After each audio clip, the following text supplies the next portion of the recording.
फसवणूक प्रकरणात पोलीस ठाण्यात दाखल झालेल्या अर्जाची चौकशी प्रकरणात मध्यस्थी करणाऱ्या खासगी व्यक्तीनं पोलीस अधिकाऱ्यासाठी 1 लाख रुपयांची लाच मागितली। त्यापैकी 25,000 रुपये स्वीकारताना पुणे लाचलुचपत प्रतिबंधक विभागानं इम्पोर्ट एक्सपोर्ट व्यवसाय करणाऱ्या खासगी व्यक्तीला रंगेहात पकडलाय। ही कारवाई बुधवारी दिनांक 21 फेब्रुवारी रोजी कात्रज परिसरातील सुखसागर नगर येथील स्वामी समर्थ स्नॅक सेंटर येथे केली आहे। तुषार बनकर असं लाच घेताना अटक केलेल्या खासगी व्यक्तीचं नाव आहे। याबाबत 42 वर्षीय व्यक्तीने पुणे एसीबी कडे तक्रार केली आहे। तक्रारदार यांच्या विरोधात भारतीय विद्यापीठ पोलीस ठाण्यातील सायबर युनिटकडे फसवणुकीचा ऑनलाईन तक्रार अर्ज दाखल झाला होता। या अर्जाची चौकशी पोलीस उपनिरीक्षक संजय नरळे यांच्याकडे आहे।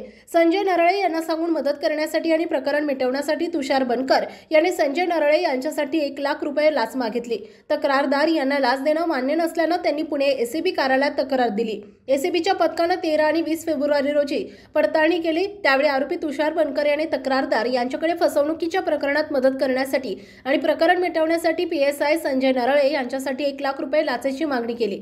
तसेच लाचेची रक्कम टप्प्याटप्प्याने देण्यास सांगून लाचेचा पहिला हप्ता 25,000 रुपयांची मागणी केली। त्यानुसार बुधवारी सुखसागर नगर येथील चौकातील स्वामी समर्थ स्नॅक सेंटर जवळ पथकानं सापळा रचला। तक्रारदार यांच्याकडून 25,000 रुपये स्वीकारताना तुषार बनकर याला रंगेहात पकडण्यात आले।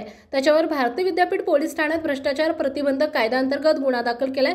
पुढील तपास पुणे एसीबीचे पोलीस निरीक्षक प्रवीण निंबाळकर करीत आहेत।